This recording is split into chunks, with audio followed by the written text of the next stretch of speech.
Hi everyone, here is the second video that I'm gonna do for you guys. So we talked about the first 72 hours, right? Okay, after you deliver a baby and how to establish your supply and all of that wonderful good stuff, but I kind of want to feed off of that just a little bit in regards to just a few products. And I'm not getting paid to endorse any of this, I have to say that, but just some of my favorite things that I use that I found to be really helpful.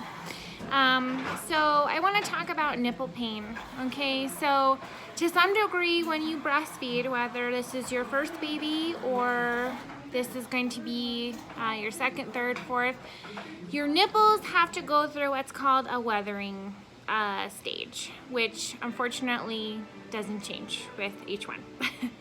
They're gonna get cracked, they're gonna get chapped, and they're gonna hurt. But one thing that I highly recommend, if you are going to be a breastfeeding mom, ask your OBGYN to see if they can give you a prescription for something called APNO ointment, all-purpose nipple ointment. This ointment is, I mean, miracles. It is the best stuff ever. It basically has a steroid, an antifungal, and a pain medication in it to help with those sore, cracked, bleeding nipples if it gets that bad. Highly recommend it. Ask for it before you deliver that baby. Take it to the hospital with you. It's amazing. I would put it on every time after I breastfed, and it is safe if there's little traces of it on your nipple for a baby to breastfeed. It doesn't harm them. It's actually a product that's recommended that you use on your nipple if you have thrush. And so that's why it's safe for the baby, because if you have thrush on your nipple, 9 times out of 10, your baby may have thrush in their mouth or may get it. And so APNO ointment with the antifungal helps kind of prevent that. So APNO ointment is a must, okay, within the beginning stages of breastfeeding. That stuff is miracle. A lot of times you'll hear moms say, just use the Lanolish nipple ointment that's in the purple tube. I found that stuff to not be very helpful for my bleeding cracked nipples, but I found it to be helpful to lube flanges. If you're an exclusive pumper, lube your flanges. Totally helps with your pumping journey, helps get a better expression and makes it more comfortable. But side note, so get your APNO ointment. So if you are breastfeeding and you are having issues with nipple pain and you have your APNO ointment, one thing that I was recommended by my lactation specialist with my first baby, because she had severe tongue and lip tie, my nipples were so messed up that this was actually super helpful. I don't know if you can see it. They're these little shields from Medela, and they actually have like an absorbent, I don't know if you can see it, like an absorbent pad that sits at the bottom to soak up some milk, and there's replacements. But it's like a shield that literally goes in your bra, over your breast, and it helps protect your nipple, and it has some vents so your nipples can help heal. This is in a very worst case scenario if you have cracked, bleeding, scabbed nipples, and they're so painful. You can definitely use this. This gave me a lot of comfort because then my bra wasn't rubbing up against my nipple, and the cream got to stay on my nipple to help it heal. So this is a really, I find, a good tool. So with bleeding cracked nipples, you can use APNO ointment every time, and you can use those shields if you need to, but really, it does kind of suck, but it takes about a week or so to kind of weather the storm until your nipples become broken in, and then you really won't notice that anymore. But there is a difference between the weathering of the nipples with the breastfeeding stage and if a baby has a tongue and lip tie, or both, okay? When a baby has a tongue and lip tie, essentially what those are, and you can always Google pictures of different grades of lip ties and tongue ties, but the most problematic tongue tie that you'll find is a posterior tongue tie, which isn't as easily seen just looking at the mouth. It's usually when the baby yawns or cries, their tongue kind of is very restricted in their mouth, and it kind of looks like a whale tail or in the shape of a heart. And so that's typically what's referred to as a posterior tongue tie. Now, with those can be very, very, very painful latch with those babies. Not always, which is interesting, but most mothers that have babies with posterior tongue ties, they will complain of discomfort or severe pain and difficulty with latch. So it's very important in the beginning days that after you have baby and you're getting latching going, if you are struggling to get the baby to latch, and when the baby finally does latch, if it is very painful, or you notice the baby is gagging, choking at the breast, constantly popping on and off the breast, having difficulty time staying on, or once they get off the breast, you just notice they have this trend where they just never seem satisfied and they're just chronically hungry. Those are really normal things, okay? So those are something that you need to dive into a little bit further, because it very well could be that the baby has a tongue and lip tie. I think it's really important to advocate for that and to educate mothers on that, because that's very, very commonly missed. Or they notice that the baby has a tongue tie or a lip tie, and they tell you to wait it out because it'll stretch out. That may be true in a very small amount of children. My personal experience with my child was she had a lip tie and a posterior tongue tie. They made me wait 6 weeks before they agreed to clip her tongue tie. At that point, I believe it was a little too late. She really associated the breast with struggle and gagging and choking, and she eventually stopped nursing at 4 months. But it was very difficult. My nipples were wrecked. I mean, I had supply problems. I was constantly getting engorged, clogged ducts, I mean, you name it.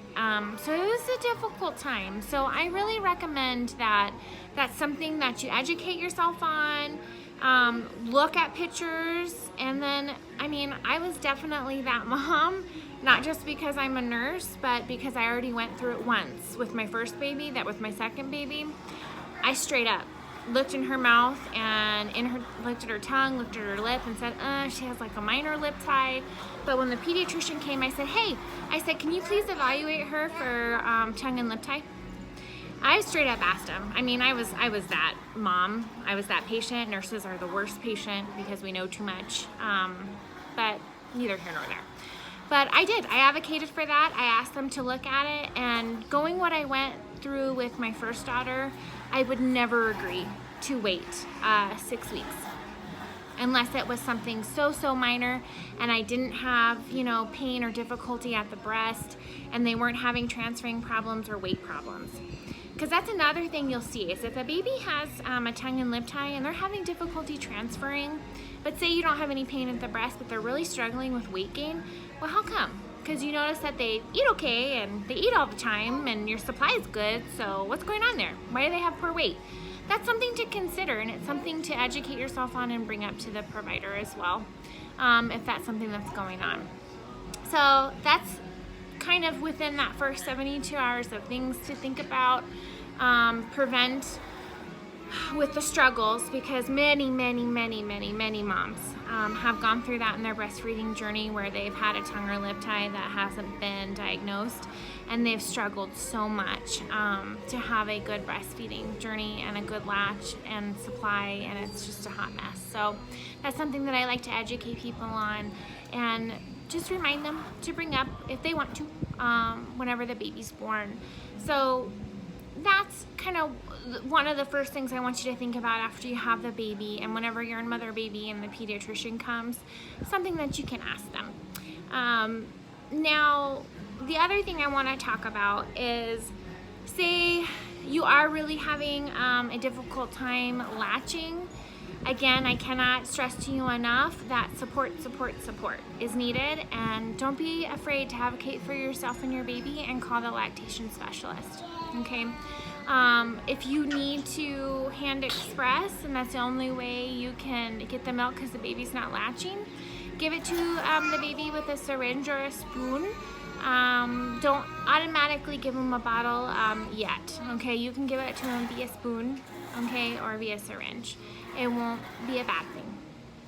So with that, I also wanted to show you guys these lovely things. When I first started breastfeeding and I had sore nipples, I loved these things. These are organic, reusable, washable nursing pads. And I got ones with pretty designs because who wants boring paper ones that you just throw away? So these are also environmentally friendly. I got these on Amazon, but you can get them pretty much anywhere. I loved these babies. These were really soft on my breast, and when we were going through the transition of weathering, I loved these. These were so much more comfortable for me, and they were easier to use, and they didn't totally crinkle up in my bra. They didn't fall out of my bra. They were great, and they absorb quite a bit if you're a leaker. So this is one thing that I really liked having in the beginning stages of breastfeeding. So it's something you can look into if you're interested. And they're washable. So I literally bought 2 packs of a 10-pack, so I had 20 pairs. Cost me maybe $25 for these, and I used them through my whole entire breastfeeding journey until I stopped leaking. So love them. They're a great product. But that's something that I wanted to just touch base with you guys on about tongue and lip ties within that first 72 hours. And the nipple pain that you're going to experience, that's normal, okay? It's just the weathering of the nipples. Now, if it's excruciating pain when they're breastfeeding and when they're latched, that is not normal, okay? That shouldn't continue, okay, for the whole entire time that they're on your breast. When they first get on, you sometimes may feel a little bit of a pinch or discomfort, but then it should subside as they continue to suck. If it doesn't and it's consistent through that whole entire time, that's not normal, and that's something that you should bring up and discuss, okay, with your provider.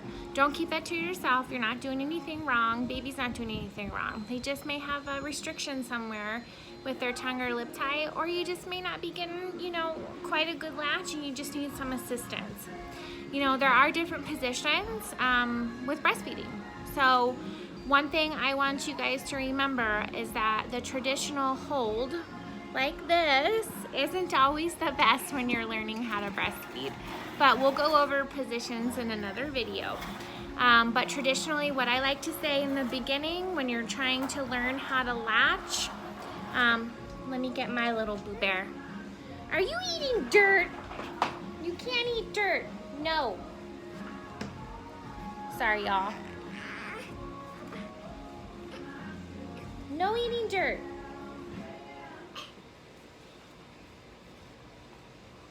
Well, she's got a bunch of dirt on her face, so it's probably not a good. But let me just tell you, it's the best position to do when you're first trying to learn how to latch and you're just getting to know your baby, okay, is where this hand is free to manipulate your breast, okay, and then you're doing like kind of like a cross cradle, okay, so their head is here in your hand and you're able to manipulate their head and help hold your breast and put head to breast to help get a better grip, and then you're able to just hold them here and then have control of your breast to help better get a good deeper latch. So I will show you positions in another video, but I wanted to really talk about kind of those other things that they don't tell you, what's normal and what's not within those first couple days. So some nipple pain is normal, okay, but nipple pain throughout the whole entire breastfeeding session is not. If you have any questions, just reach out, but otherwise, I wanted you guys to know that. I will make some more videos of a few other things. Thank you. Have a good day.